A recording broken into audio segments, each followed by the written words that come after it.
keluargamu. Yuk lakukan gerakan 3M. Pesan ini disampaikan oleh Shalom adik-adik, apa kabarnya hari ini? Baik, puji Tuhan. Adik-adik, sebelum mulai ibadah, adik-adik persiapkan dulu Alkitab dan uang persembahan ya. Oke adik-adik, kita akan memuji nama Tuhan dengan satu buah lagu yang berjudul Apabila Kita Sukacita.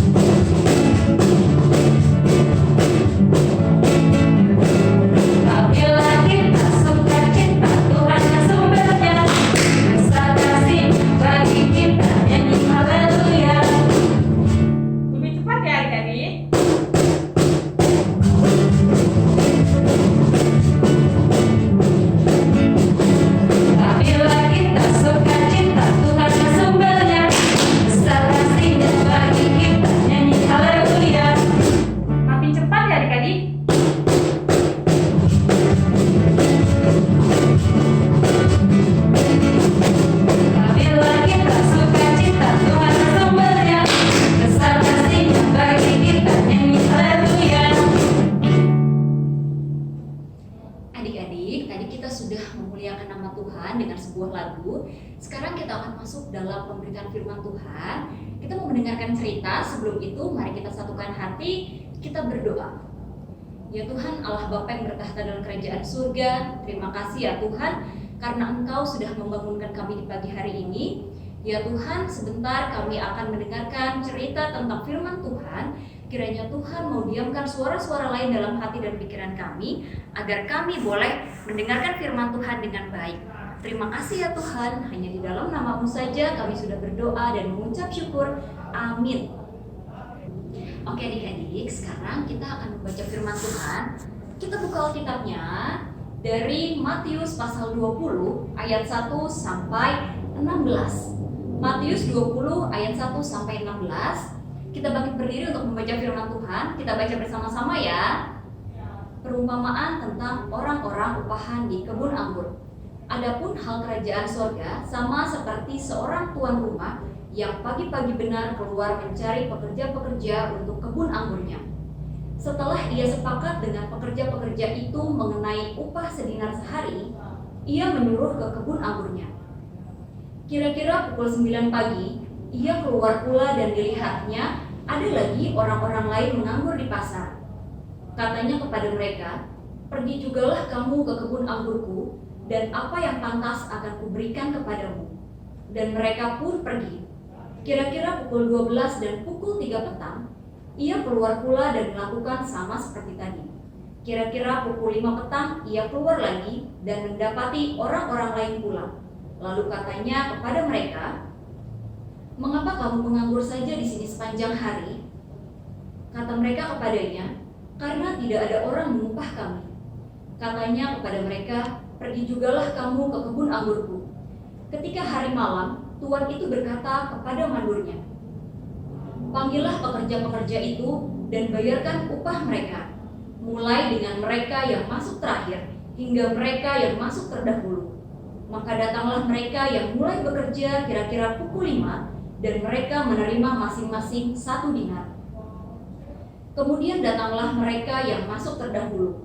Sangkanya akan mendapat lebih banyak, tetapi mereka pun menerima masing-masing 1 dinar juga. Ketika mereka menerimanya, mereka bersungut-sungut kepada tuan itu. Katanya, "Mereka yang masuk terakhir ini hanya bekerja 1 jam, dan engkau menyamakan mereka dengan kami yang sehari sudah bekerja berat dan menanggung panas terik matahari." Tetapi tuan itu menjawab seorang dari mereka, "Saudara, aku tidak berlaku tidak adil terhadap engkau. Bukankah kita telah sepakat sedinar sehari? Ambillah bagianmu dan pergilah. Aku mau memberikan kepada orang yang masuk terakhir ini sama seperti kepadamu. Tidakkah aku bebas mempergunakan milikku menurut kehendak hatiku? Atau iri hatikah engkau karena aku murah hati?" Demikianlah orang yang terakhir akan menjadi yang terdahulu, dan yang terdahulu akan menjadi yang terakhir. Nah adik-adik, tadi kita sudah membaca firman Tuhan.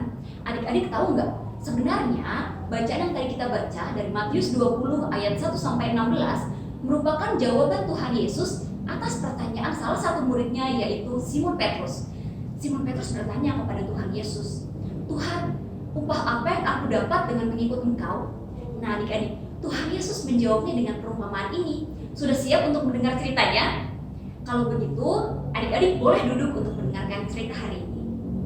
Nah adik-adik, jadi pada waktu itu, ketika pagi-pagi sekali, ada seorang pemilik kebun anggur yang berjalan-jalan untuk mencari pekerja yang mau bekerja di kebun anggur miliknya.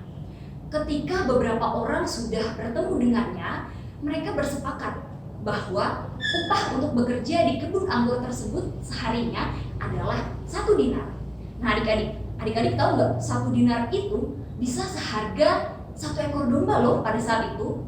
Jadi untuk makan dan minum pada saat itu sudah cukup 1 dinar itu. Nah adik-adik, akhirnya para pekerja itu mulai bekerja dari pagi. Nah, tahu nggak adik-adik?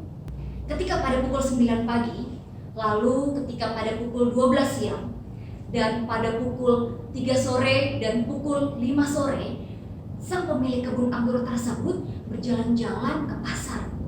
Nah, sang pemilik kebun anggur tersebut berjalan-jalan sebanyak 4 kali adik-adik ya. Nah, sepanjang waktu tersebut, sang pemilik kebun anggur bertemu dengan beberapa orang yang menganggur di pasar. Dia bertanya, "Kalian ini sedang apa? Kalian tidak bekerja?" Nah, ternyata mereka nggak bekerja adik-adik. Jadi sang pemilik kebun anggur tersebut menawarkan pekerjaan di kebun anggur miliknya dengan upah yang setimpal dengan pekerjaan tersebut. Akhirnya mereka semua bekerja dalam selisih waktu yang berbeda adik-adik. Ada yang mulai bekerja dari pukul 9 pagi, ada yang mulai bekerja pukul 12 siang, pukul 3 sore, bahkan ada yang baru mulai bekerja pukul 5 sore. Nah, adik-adik, ketika waktu sudah malam, sang pemilik kebun anggur membagikan upah kepada para pekerja tersebut. Nah, upah tersebut dibagikan kepada pekerja yang mulai bekerja dari mulai jam 5 sore, lalu dibagikan kepada yang mulai bekerja pukul 3 sore, dan seterusnya sampai yang mulai bekerja dari pagi-pagi sekali. Nah adik-adik tahu nggak? Ternyata mereka semua mendapatkan upah yang sama. Mereka mendapatkan masing-masing 1 dinar. Tapi adik-adik, sang pekerja yang bekerja pagi-pagi sekali, mereka bersungut-sungut. Mereka merasa upah yang mereka terima itu tidak setimpal. Mereka merasa pekerjaan mereka yang sudah dimulai sejak pagi-pagi sekali itu lebih berat dibandingkan mereka yang bekerja mulai pada pukul 3 atau pada pukul 5 sore.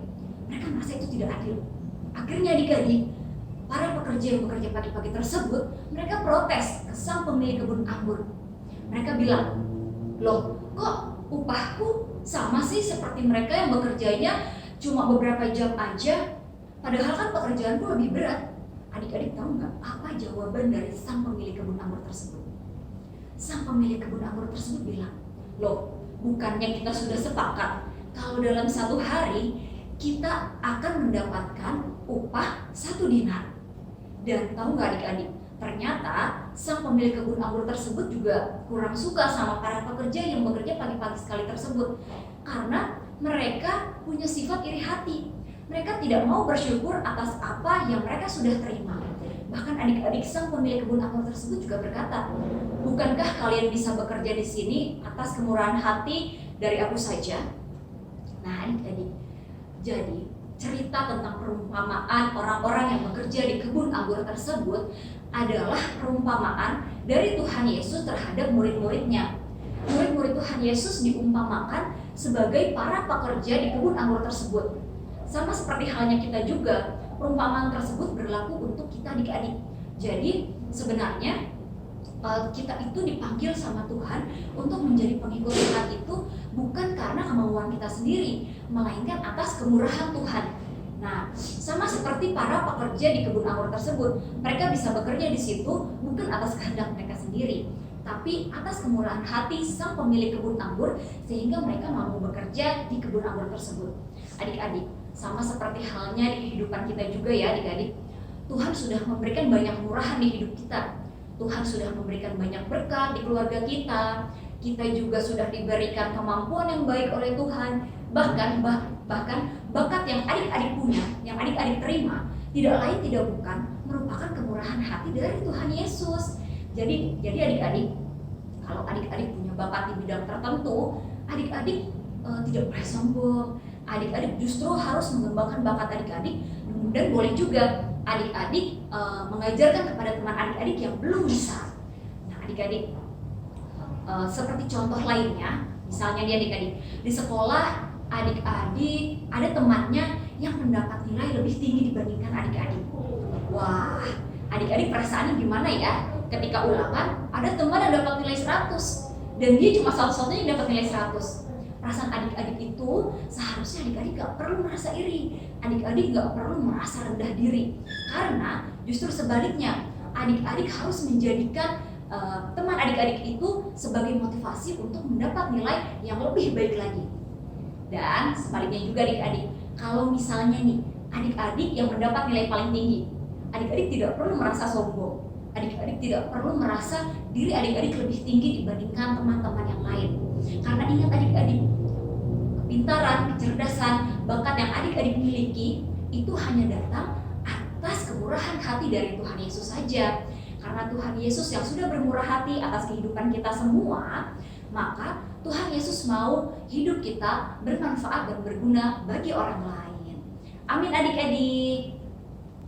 Untuk merespon firman Tuhan yang tadi telah kita baca dan kita dengarkan, kita akan menyanyi satu lagu pujian yang berjudul Tinggallah Dalam Yesus.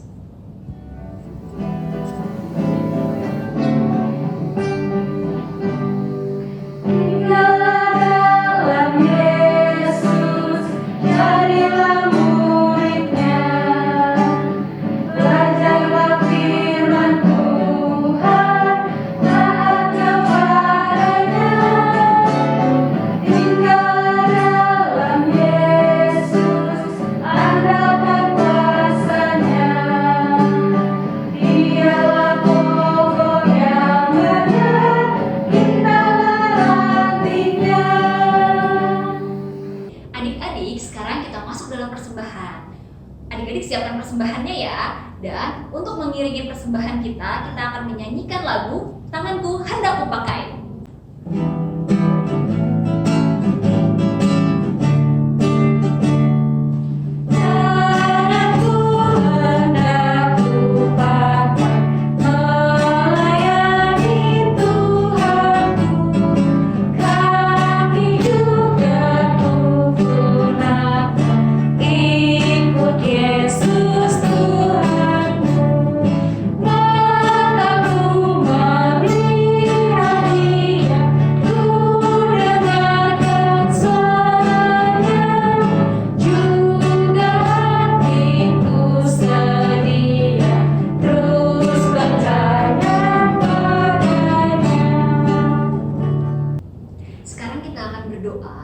Adik-adik lipat tangan, tutup mata, tundukkan kepala, mari kita satu dalam doa.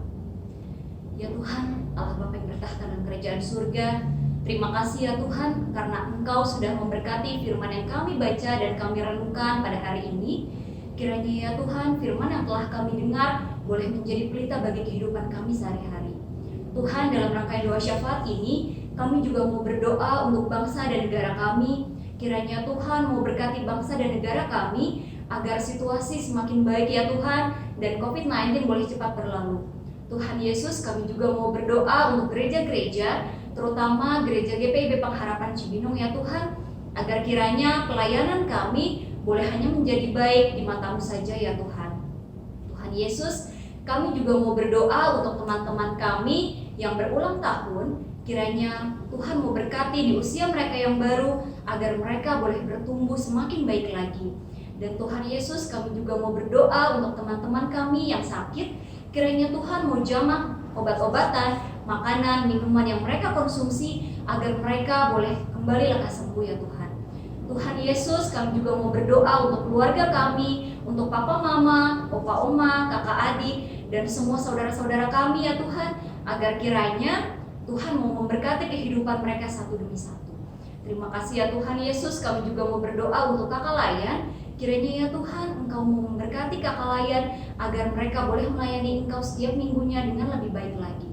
Terima kasih Tuhan Yesus, kami alaskan doa ini hanya di dalam nama Tuhan yang sudah mengajarkan kami berdoa. Bapa kami yang di surga, dikuduskanlah namamu, datanglah kerajaan-Mu, jadilah kehendak-Mu di bumi seperti di surga. Berikanlah kami pada hari ini makanan kami yang secukupnya, dan ampunilah kami akan kesalahan kami, seperti kami juga mengampuni orang yang bersalah kepada kami. Dan janganlah membawa kami ke dalam pencobaan, tetapi lepaskanlah kami daripada yang jahat. Karena Engkaulah yang mempunyai kerajaan dan kuasa dan kemuliaan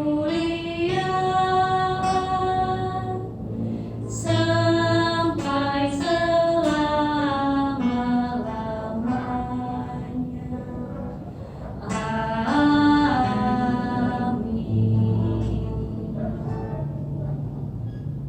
Adik-adik, karena kita sudah mendengarkan firman Tuhan, memberikan persembahan, dan memuji nama Tuhan, sekarang kita akan menutup ibadah kita dengan satu lagu pujian yang berjudul Allah Bapa Melindungi.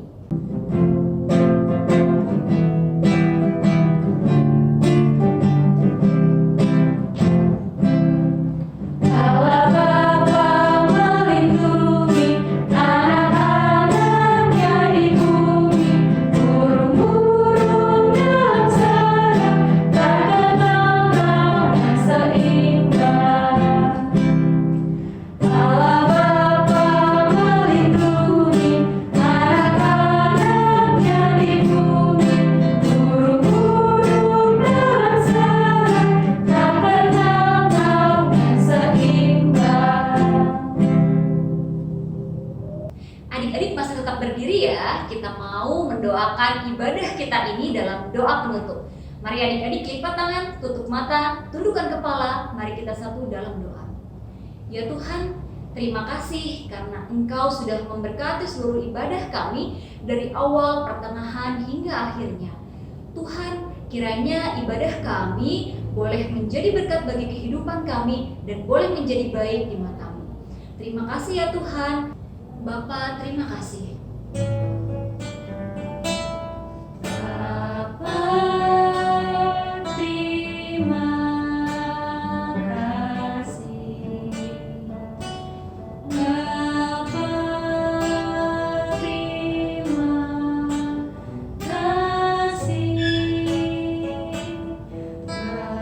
Bapa di dalam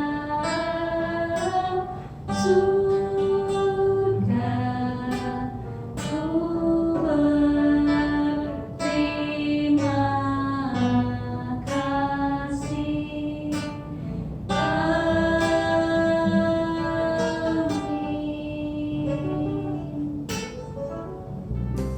selamat hari Minggu adik-adik. Tuhan Yesus memberkati.